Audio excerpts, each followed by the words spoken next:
How to reprogram your subconscious mind. ನಿಮ್ಮ subconscious ಮೈಂಡ್ನ early life ಎಕ್ಸ್ಪೀರಿಯನ್ಸಿಂದ ಹೇಗೆ ಪಾಸಿಟಿವ್ ಆಗಿ ಇಂಪ್ಯಾಕ್ಟ್ ಮಾಡೋದು ಫ್ರಮ್ ಯುವರ್ ನೆಗೆಟಿವ್ ಬಿಲೀಫ್ಸ್. ನಮಸ್ಕಾರ ಎಲ್ಲರಿಗೂ, ನನ್ನ ಹೆಸರು Hansika. Welcome to my channel. ಯಾಕೆ ಸಬ್ಕಾನ್ಷಿಯಸ್ ಮೈಂಡ್ನ ರೀಪ್ರೋಗ್ರಾಮ್ ಮಾಡಬೇಕು ಅಂತ ನೀವು ಕೇಳೋದಾದರೆ, ಬಿಕಾಸ್ ನಿಮ್ಮ ಅರ್ಲಿ ಲೈಫ್ ಎಕ್ಸ್ಪೀರಿಯನ್ಸಿಂದ ನೆಗೆಟಿವ್ ಬಿಲೀಫ್ಸ್ನ ನೀವು ಮಾಡ್ಕೊಂಡು ಬಂದಿದ್ದೀರಾ. ಅಂದರೆ ನಿಮ್ಮ ಸಬ್ಕಾನ್ಷಿಯಸ್ ಮೈಂಡು ರೆಕಾರ್ಡ್ ಮಾಡ್ಕೊಂಡು ಬಂದಿದೆ. ಬೇಡ್ದಿರೋ ನೆಗೆಟಿವ್ ಬಿಲೀಫ್ಸ್ ಆಗಿರ್ಬೋದು, ನಿಮ್ಮ ಫ್ರಸ್ಟ್ರೇಷನ್ ಆಗಿರ್ಬೋದು, ಹ್ಯಾಂಗರ್ ಇಶ್ಯೂ ಆಗಿರ್ಬೋದು, ಜೆಲಸ್ ಇಶ್ಯೂ ಆಗಿರ್ಬೋದು, ಈ ಥರ ಸುಮಾರು ವಿಷಯಗಳಲ್ಲಿ ನೆಗೆಟಿವ್ ಬಿಲೀಫ್ಸ್ನ ನಾವು ಫ್ರಮ್ ಚೈಲ್ಡ್ಹುಡ್ ಇಲ್ಲಿ ತನಕ ನಾವು ಬೆಳೆಸ್ಕೊಂಡು ಬಂದಿರ್ತೀವಿ. ಆ್ಯಂಡ್ ಅದೇ ನಿಮ್ಮ ರಿಯಾಲಿಟಿ ಕೂಡ ಬರ್ತಾ ಇರೋದು. ನೀವು ನನ್ನ ಪ್ರೀವಿಯಸ್ ವೀಡಿಯೋಸ್ ನೋಡೋದಾದರೆ ನಾನು ಲೋ ಸೆಲ್ಫ್ ಎಸ್ಟೀಮ್ ಬಗ್ಗೆ ಮಾತಾಡಿದ್ದೀನಿ. ನಾವೆಲ್ಲರೂ ನೆಗೆಟಿವ್ ಬಿಲೀಫ್ಸ್ನ ನಾವು ನಂಬ್ಕೊಂಡು ಬಂದಿರ್ತೀವಿ. ಅದು ನಮಗೆ ಸೆಲ್ಫ್ ಕಾನ್ಫಿಡೆನ್ಸ್ ಆಗಿರ್ಬೋದು, ಲೋ ಸೆಲ್ಫ್ ಎಸ್ಟೀಮ್ ಆಗಿರ್ಬೋದು. ಸೊ ಇದನ್ನೆಲ್ಲ ನಾವು ಬೆಳೆಸ್ಕೊಂಡು ಬರುತ್ತೆ. ಸೊ ನಮ್ಮ ರಿಯಾಲಿಟಿ ನಾವು ಏನು ಬಿಲೀವ್ ಮಾಡಿರ್ತೀವಿ from childhood, that is going to happen. So ಹಾಗಾಗಿ ನಾವು ರೀಪ್ರೋಗ್ರಾಮ್ ಮಾಡಿದಾಗ, ಅಂದರೆ reprogram in the sense positive ಆಗಿ ಯಾವುದೆಲ್ಲ ನೆಗೆಟಿವ್ಸ್ ನಮ್ಮ ಹತ್ರ ಇತ್ತು ಅದನ್ನು ಪಾಸಿಟಿವ್ ಆಗಿ ಕನ್ವರ್ಟ್ ಮಾಡಿ ನಾವು ಮಾಡೋದ್ರಿಂದ ನಮ್ಮ ಲೈಫ್, ನಮ್ಮ ರಿಯಾಲಿಟಿ ಪಾಸಿಟಿವ್ ಆಗಿರುತ್ತೆ. ಸೊ ಅದು ಹೇಗೆ ಅಂತ ತಿಳಿಸ್ಕೊಡ್ತಾ ಇದ್ದೀನಿ, ಬನ್ನಿ. ನಮ್ಮ ಸಬ್ಕಾನ್ಷಿಯಸ್ ಮೈಂಡ್ ಬಂದು 90% ನಮ್ಮ ಜೀವನನ ನೋಡುತ್ತೆ. ಇನ್ನು 10% ಬಂದು ನಮ್ಮ ಕಾನ್ಷಿಯಸ್ ಮೈಂಡ್. ನಮ್ಮ ರಿಯಾಲಿಟಿ ಏನೇನಿದೆ ಅಂದರೆ, ನಾವು ಜಾಸ್ತಿ ಯಾವುದನ್ನ ಮಾತಾಡ್ತೀವಿ, ಯಾವುದನ್ನ ಥಿಂಕ್ ಮಾಡ್ತೀವಿ, ಏನನ್ನ ಜಾಸ್ತಿ ಮಾಡ್ತೀವಿ, ಅದರ ಮೇಲೆ ನಮ್ಮ ರಿಯಾಲಿಟಿ ಇರುತ್ತೆ. ಸೊ ಅದಕ್ಕೆ ಹೇಳೋದು, ಪಾಸಿಟಿವ್ ಆಗಿ ಮಾತಾಡಬೇಕು, ಪಾಸಿಟಿವ್ ಆಗಿ ಥಿಂಕ್ ಮಾಡಬೇಕು.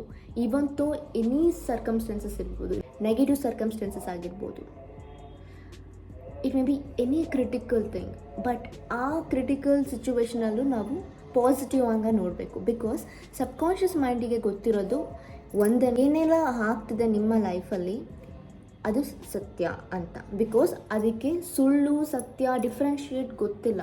ಯಾವುದನ್ನು ನೀವು ಜಾಸ್ತಿ ಯೋಚನೆ ಮಾಡ್ತೀರಾ, ಯಾವುದನ್ನು ನೀವು ಜಾಸ್ತಿ ಮಾತಾಡ್ತೀರಾ, ಯಾವುದ್ರ ಬಗ್ಗೆ ಜಾಸ್ತಿ ಕಾನ್ಸಂಟ್ರೇಟ್ ಮಾಡ್ತೀರಾ, ಅದನ್ನು ರೆಕಾರ್ಡ್ ಮಾಡ್ಕೊಂಡು okay this is right, this is the truth ಅಂತ ಅಂದ್ಬಿಟ್ಟು ನಂಬೋದೇ subconscious mind.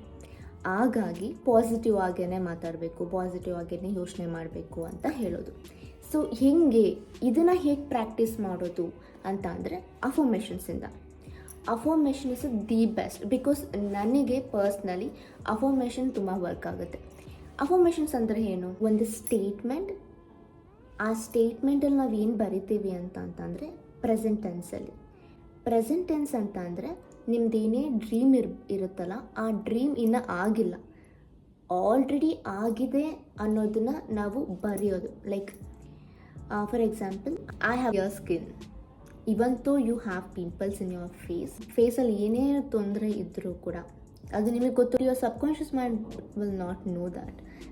But if you repeatedly saying that as I do have pimples ಅಂತಂದರೆ, and you will get more pimples for that, because subconscious mind will believe it. ಹಾಗಾಗಿ write it down or say to yourself over and over again, I have clear glowing skin. Just like that. ಅದೇ ಥರ ಎಷ್ಟೊಂದು ನಿಮ್ಮೇನು dreams ಇರ್ಬೋದು, maybe small or big. First of all ನಾನು ಹೇಳೋದಾದರೆ, ನಿಮ್ಗೇನು ಆಗಬೇಕು, ನಿಮ್ಮ ಆಸೆಗಳೇನು ಅದನ್ನು ಪ್ರೆಸೆಂಟ್ ಟೆನ್ಸಲ್ಲಿ ಬರ್ಕೊಳ್ಳಿ, ಆಯಿತಾ? ಬರೆದಾದ್ಮೇಲೆ ಯಾವಾಗಾದರೂ ನೀವು ಫ್ರೀ ಇರ್ತೀರ ಅಲ್ವಾ, ರಿಪೀಟ್ ಮಾಡ್ತಾನೇ ಇರಿ. ಮನಸ್ಸಲ್ಲೂ ಹೇಳ್ಕೊಬೋದು, ಜೋರಾಗಾರು ಹೇಳ್ಬೋದು. The thing is, main point ಏನು ಇದರಲ್ಲಿ ಅಂತಂತಂದರೆ, ಜಾಸ್ತಿ ರಿಪೀಟಾಗಿ ನಾವು ಹೇಳ್ತಾನೆ ಇರಬೇಕು ಪಾಸಿಟಿವ್ ಆಗಿ, ಆಯಿತಾ? ರಿಪೀಟೆಡ್ ಆಗಿ ಆ ಸ್ಟೇಟ್ಮೆಂಟ್ ನಮಗೆ ನಾವು ಹೇಳ್ತಾ ಇರಬೇಕಾದ್ರೆ ಒಂದಷ್ಟು ದಿನ, may be let's take for 21 days. Because subconscious mind ಆಗಲಿ, ಒಂದು ಹ್ಯಾಬಿಟ್ ಆಗಲಿ, ಒಂದು ಕಲ್ಟಿವೇಟ್ ಮಾಡಬೇಕು ಅಂತಂದರೆ ಅಟ್ಲೀಸ್ಟ್ 21 days ಬೇಕು. So 21 days every single day ನೀವು ರಿಪೀಟೆಡ್ ಆಗಿ ಇದನ್ನು ಮಾಡ್ತೀರಿ. ನಿಮಗೆ ಗೊತ್ತಿಲ್ಲದೆ ನೀವು ಅದನ್ನು ಬಿಲೀವ್ ಮಾಡೋಕ್ಕೆ ಸ್ಟಾರ್ಟ್ ಮಾಡ್ತೀರಿ, yes I do have clear skin ಅಂತ ಅಂದ್ಬಿಟ್ಟು. So you will get there. Because ನಾನು ಆ ಥರ ಎಕ್ಸ್ಪೀರಿಯನ್ಸ್ ಮಾಡಿದ್ದೀನಿ. ನಾನು ಇದೇ ಥರ ಅಫರ್ಮೇಷನ್ಸ್ ಮಾಡಿ ಕ್ಲಿಯರ್ ಸ್ಕಿನ್ ಆಗಿರ್ಬೋದು, ನನ್ನ ಹೇರ್ ಗ್ರೋತ್ ಆಗಿರ್ಬೋದು, ದೊಡ್ಡದು ಅಂತಂದರೆ ಜಾಬ್ ಆಗಿರ್ಬೋದು, ಈ ಮನೆ ಆಗಿರ್ಬೋದು, ಇದೆಲ್ಲ ಮ್ಯಾನಿಫೆಸ್ಟ್ ಮಾಡಿದ್ದೀವಿ. ಇದು ಈ ಮನೆನ ಹೇಗೆ ನಾವು ಮ್ಯಾನಿಫೆಸ್ಟ್ ಮಾಡಿದ್ವಿ ಅಂತ ನಾನು ಲಾಸ್ಟಲ್ಲಿ ಹೇಳ್ತೀನಿ. ಸೊ ಅಫರ್ಮೇಷನ್ಸ್ ಅಂದರೆ ಇದು. ಅಫರ್ಮೇಷನ್ಸ್ ಅಂತ ಬಂದಾಗ ಇಂತಿಂಥ ಟೈಮಲ್ಲೇ ಮಾಡಬೇಕು ಅಂತ ಏನಿಲ್ಲ. You can do it all the time. ಈ ಮಾರ್ನಿಂಗೇ ಮಾಡಬೇಕು, ನೈಟೇ ಮಾಡಬೇಕು, ಮಧ್ಯಾಹ್ನನೇ ಮಾಡಬೇಕು ಅಂತ ಏನೂ ಇಲ್ಲ. ನಿಮ್ಮ ಮೈಂಡಿಗೆ ಜಾಸ್ತಿ ನೀವು ಯಾವುದನ್ನ ಫೀಡ್ ಮಾಡ್ತೀರಾ ಅದೇ ನಿಮ್ಮ ರಿಯಾಲಿಟಿಲಿ ಬರೋದು. ಸೊ ನೆಗೆಟಿವ್ನೂ ಆಗುತ್ತೆ. ಸೊ ನೆಗೆಟಿವ್ ಏನಕ್ಕೆ, ಪಾಸಿಟಿವ್ ಆಗೇ ಫೀಡ್ ಮಾಡೋಣ. ಇನ್ನೊಂದು ಮೆಥಡ್ ಏನು ಅಂತಂದರೆ ಇಮ್ಯಾಜಿನೇಷನ್. ಏನೇ ಡ್ರೀಮ್ ಇರ್ಬೋದು ಅದು ಇಮ್ಯಾಜಿನೇಷನ್ ಮಾಡ್ಬೋದು. ಇದನ್ನು ನೀವು ಫ್ರೀ ಟೈಮಲ್ಲೂ ಮಾಡ್ಬೋದು ಅಥವಾ ಮಾರ್ನಿಂಗ್ ಎದ್ದಾಗ, ನೈಟ್ ಮಲಗ್ತಾ ಇರಬೇಕಾದ್ರೆ. ಯಾಕೆ ಇದೆರಡು ಟೈಮ್ ಅಂತ ನೀವು ಕೇಳೋದಾದರೆ, ಕಾನ್ಷಿಯಸ್ ಆ್ಯಂಡ್ ಸಬ್ಕಾನ್ಷಿಯಸ್ ಬಂದು ಆ್ಯಕ್ಟಿವ್ ಇರುತ್ತೆ. ಬಟ್ ಯಾವಾಗಲೂ ಪ್ರತಿ ಕ್ಷಣ ಆ್ಯಕ್ಟಿವ್ ಆಗಿರೋದು ನಮ್ಮ subconscious mind. Conscious mind active ಆಗಿರುತ್ತೆ, ಬಟ್ ನಮಗೆ ಆವಾಗ ಲೇಝಿ ಫೀಲ್ ಆಗುತ್ತೆ, ನಮಗೆ ಆವಾಗ ನಿದ್ದೆ ಬರೋ ಥರ ಆಗುತ್ತೆ. ಅಷ್ಟು ಆ್ಯಕ್ಟಿವ್ ಆಗಿರಲ್ಲ, ಬಿಕಾಸ್ ನಾವು ಆ್ಯಕ್ಟಿವ್ ಆಗಿರಲ್ಲ. Because this is what consciously ಇವಾಗ ನಾನು ಮಾತಾಡ್ತಿದ್ದೀನಿ ಅಂತ ಕಾನ್ಷಿಯಸ್ ಆಗಿ ಮಾತಾಡ್ತಿರೋದು. ಸೊ ಇವಾಗ ಇಫ್ ನನಗೇನಾದರೂ ಸುಸ್ತಾಯಿತು ಅಂದರೆ ಕಾನ್ಷಿಯಸ್ಲಿ ನನಗೂ ಆ ಥರ ಲೈಕ್ ಸುಸ್ತಾದಂಗೆ.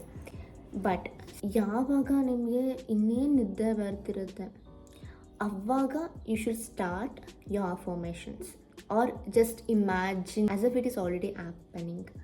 ಆಯಿತಾ? ಸೊ ಇದನ್ನು ಎವ್ರಿ ಸಿಂಗಲ್ ಡೇ 21 days ಮಾಡಿದಾಗ ವರ್ಕೌಟ್ ಆಗುತ್ತೆ.